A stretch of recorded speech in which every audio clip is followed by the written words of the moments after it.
Oke guys, welcome back. Di episode sebelumnya yang menceritakan bagaimana lembah sungai es bersama dengan Aula Jiwa akhirnya sampai di kediaman keluarga Ye, sehingga Shoyan segera bagi tugas dengan Tian Huo, di mana Abah Sispek melawan Tian Xuangji, sementara dirinya akan mengatasi Wu Yi. Setelah mengaktifkan puncak perubahan api misteri, Shoyan pun berhasil menggeprek Wu Yi, namun dia juga mengalami luka parah ketika pelindungnya lebih tinggi dari Aula Jiwa yang bernama King Hai muncul dan hampir mencabut nyawanya, sebelum kemudian Shoishan keluar dari retreat dengan kekuatannya yang melejit ke arah Dojuan. Nah, di episode kali ini kita akan melihat bagaimana jalannya pertempuran setelah King Hai dan Shoishan muncul, disusul juga dengan kedatangan kepala lembah sungai es Bing He sampai dengan temu kangen. Shoishan agak khawatir melihat Shoyan yang terluka parah, namun Shoyan segera menenangkan dokter peri kecil dan berkata bahwa musuhnya telah menderita luka yang 10 kali lebih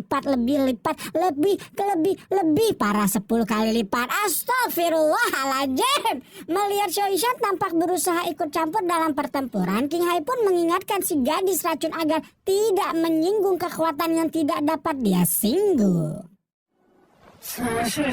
Namun Shoishan dengan tegas berkata bahwa Aula Jiwa nilainya tidak dapat dibandingkan oleh bahkan seujung jari Shoyan. King Hai pun tersulut emosinya dan akhirnya memerintahkan antek-anteknya yang dipimpin oleh Gan Ha untuk menangkap Shoyan, sementara dia akan melawan Shoishan secara pribadi.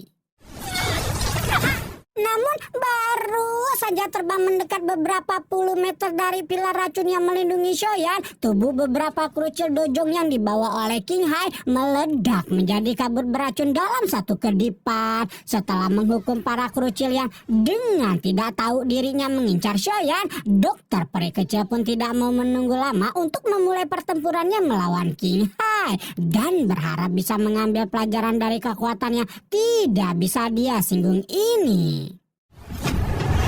Akhirnya pertempuran antara Shoishan dan King Hai pun pecah, membuat pelindung Aula Jiwa itu cukup terkejut setelah merasakan sendiri betapa menakutkan racun yang dikendalikan oleh sang gadis racun.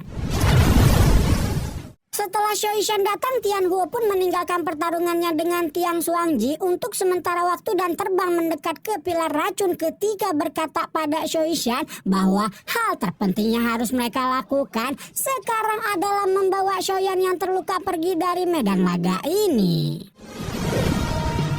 Abah Sispek membagi tugas di mana dia akan menghancurkan penghalang spasial yang menyelimuti kota Ye, sementara Shoishan bertugas untuk memastikan Shoyan bisa keluar dengan selamat dari penghalang. Dan seperti apa yang direncanakan, Tian Hu segera membentuk lubang di penghalang spasial dengan pilar api, sementara Shoishan menggenggam tangan Shoyan ketika membawa tuan muda ketiga keluarga Shou itu pergi. Tapi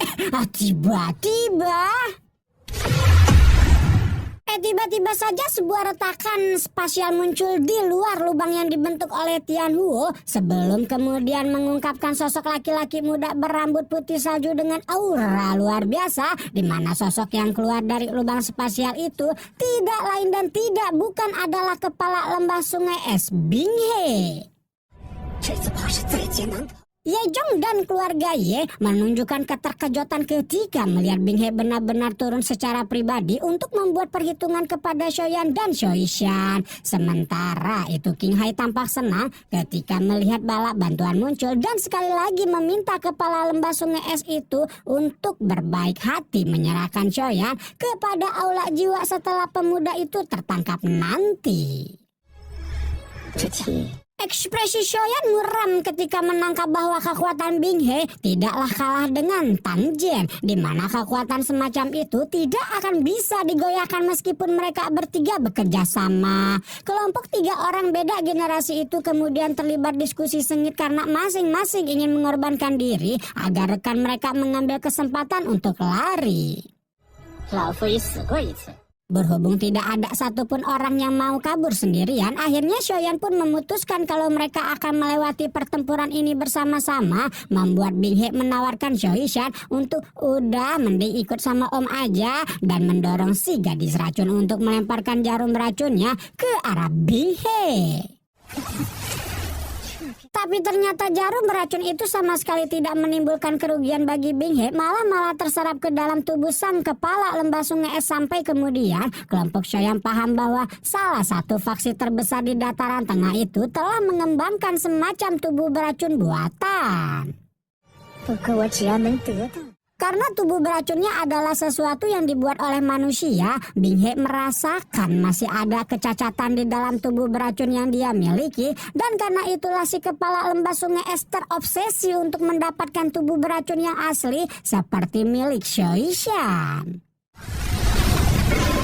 Berhubung Bing He sudah mengemukakan tujuannya untuk mendapatkan tubuh racun apapun yang terjadi, kepala lembah sungai es itu pun segera memulai pertempuran dan melepaskan 2 naga es racun ke arah kelompok 3 orang Shoyan. Melihat Bing He langsung menyerang dengan ganas, Shoishan dan Tian Huo pun segera mengambil posisi bertahan sambil memberikan waktu bagi Shoyan untuk membentuk teratai api amarah Buddha.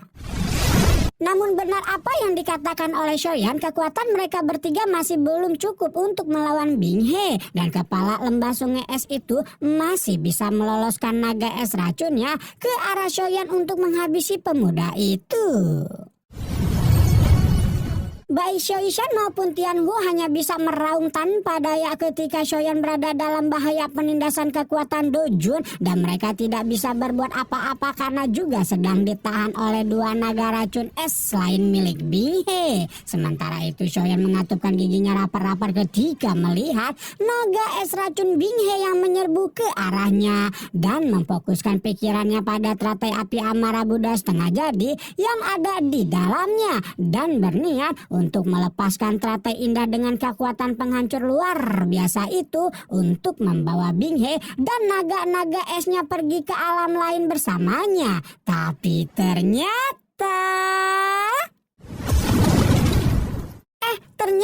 bahkan sebelum Shoyan melepaskan teratai api amarah Budanya, seluruh naga es Bing He telah diledakkan menjadi ketiadaan ketika 2 sosok tua dengan aura yang sama sekali tidak kalah dengan sang ketua lembah sungai es muncul entah dari mana. Shoishan dan Tian Wu juga hanya bisa kebingungan ketika melihat 2 bapak-bapak itu muncul, sementara Shoyan sendiri semakin terkejut ketika melihat celah spasial yang dipenuhi dengan warna emas merobek udara di depannya sebelum kemudian mendengar suara indah yang begitu familiar di hatinya, di mana suara ini tidak lain dan tidak bukan adalah milik kekasih kecil yang begitu dia rindukan, Gusun.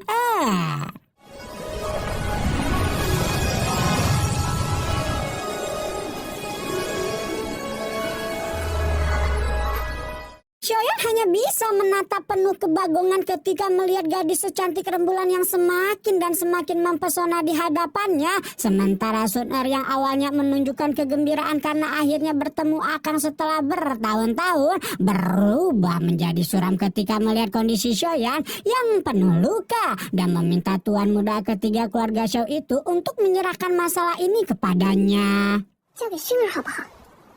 Bing He tahu bahwa gadis cantik yang tiba-tiba muncul ini pasti memiliki latar belakang yang cukup besar, sehingga dia pun mempersilahkan Sun Er untuk membawa Shoyan karena dia sama sekali tidak tertarik pada pemuda itu.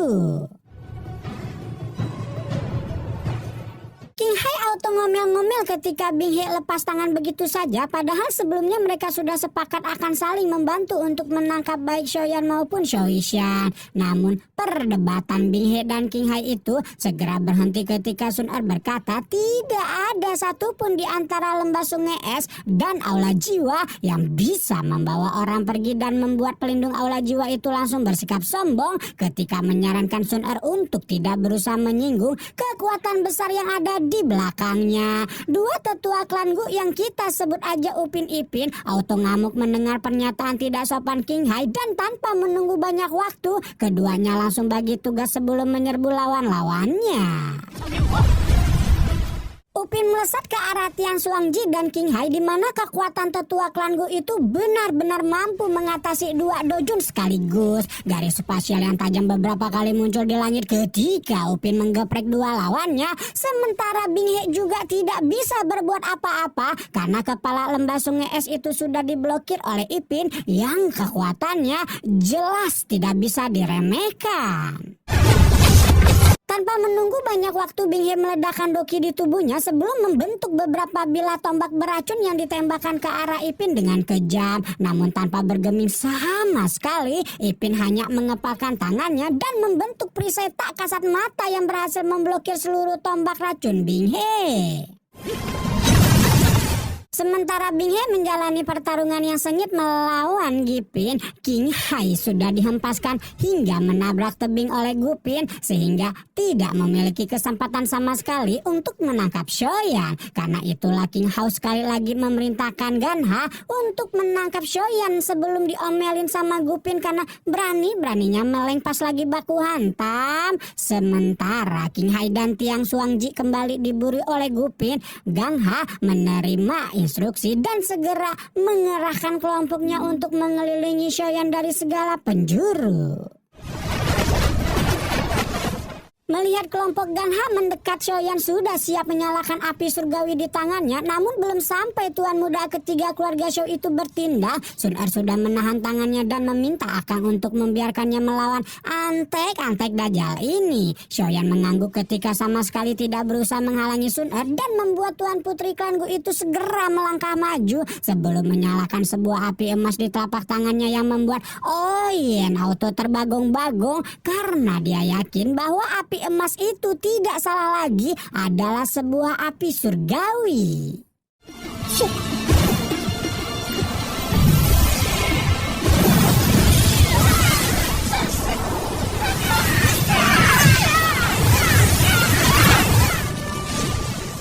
Apapun api surgawi yang dimiliki oleh Sun Er, Shoyan hanya bisa menghela napas pasrah ketika melihat gadis ini selalu berada di depannya sejak dulu. Namun Sun Er tidak setuju dengan pernyataan itu karena dia hanya menikmati sumber daya klan, sementara Shoyan mengandalkan kemampuannya sendiri untuk menjadi lebih kuat. Baru setelah menggeprek semua ahli aula jiwa, Sun Er sekali lagi meledakkan api emasnya dan mengubah api itu menjadi tombak raksasa yang melesat ke arah langit dan menghancurkan penghalang spasial lembah sungai es menjadi berkeping-keping dalam sekejap mata. Sementara itu Bing He yang sedang ditekan oleh Gipin sekarang benar-benar finishirin latar belakang macam apa yang dimiliki Sun Er sampai bisa mengeluarkan kekuatan yang begitu menakutkan dengan usia yang begitu muda. Tanpa mempedulikan kebingungan Bing He, Gipin membentuk banyak segel di telapak tangannya yang kemudian menjelma menjadi segel keempat dari teknik segel dewa, yaitu segel penguburan langit. Sekarang Bing He baru sadar bahwa pernyataan sombong Sun Er di awal pertemuan mereka bukanlah omong kosong karena ketua lembah sungai es itu akhirnya mengenali bahwa gadis cantik yang baru saja muncul ini sebenar-benarnya merupakan anggota salah satu klan kuno, yaitu klan Gu. Sebuah ledakan dahsyat menggema di cakrawala kota Ye ketika segel penguburan langit Gipin bertubrukan dengan telapak tangan racun Bing He. Bing He masih menunjukkan ketidakpercayaan bahwa dia benar-benar saja menyinggung sebuah klan kuno karena masalah dengan tubuh beracun. Gipin yang meskipun nama aslinya Tetua Ling, tapi tetap kita panggil Gipin aja ya, langsung tertawa keras ketika pihak lain mulai menyadari identitas mereka. Nah, ketika Sun Er menjadi tidak sabar ketika meminta Gipin untuk tidak membuang waktu dan segera menyelesaikan pertarungannya, inilah Bing He buru-buru meminta maaf dan mengatakan bahwa masalah hari ini hanyalah kesalahpahaman belaka. Sok rasinying. Bing He segera memanggil Tiang Suangji yang udah babak belur abis digebugin Gupin dan meminta kesediaan Sun Er untuk melepaskannya sambil berjanji bahwa dia dan lembah sungai es tidak akan pernah ikut campur lagi masalah tubuh beracun di masa depan. Sun Er menyerahkan keputusan ini kepada Akang dan berhubung Shoyan memang anaknya baik hati dan tidak ingin buang-buang tenaga untuk melanjutkan pertarungan, dia pun menerima permintaan maaf Bing He dan mempersilahkan lembah sungai es yang sok keras dan koplok itu untuk meninggalkan kota Ye. Sun Er juga menangkap King Hai dan menyerahkan roh pelindung aula jiwa itu kepada Shoyan sebelum kemudian beralih kepada Shoishan dan berterima kasih karena dokter peri kecil itu udah ngejagain jodohnya selama ini. Syunar, akhirnya dedek kesayangan kita semua deh Syunar muncul lagi nih setelah ratusan purnama berlalu. Kalau nggak salah ketemu Shoyan tuh terakhir di episode season 5 ya. Season 5 episode 40-an ya kalau nggak salah teh. Nah sebelum Shoyan pokoknya masuk ke mana teh? Ke lantai terendah lantai terendah menara pemunian Kidi Academy Jana. Masih ingat kan? Terus itu cewek dan gebetan Shoyan jadi ketemu juga tuh. Apakah kira-kira dua ciwi cantik ini akan menunjukkan permusuhan atau malah barengan ngegibahin kepagboyan aku?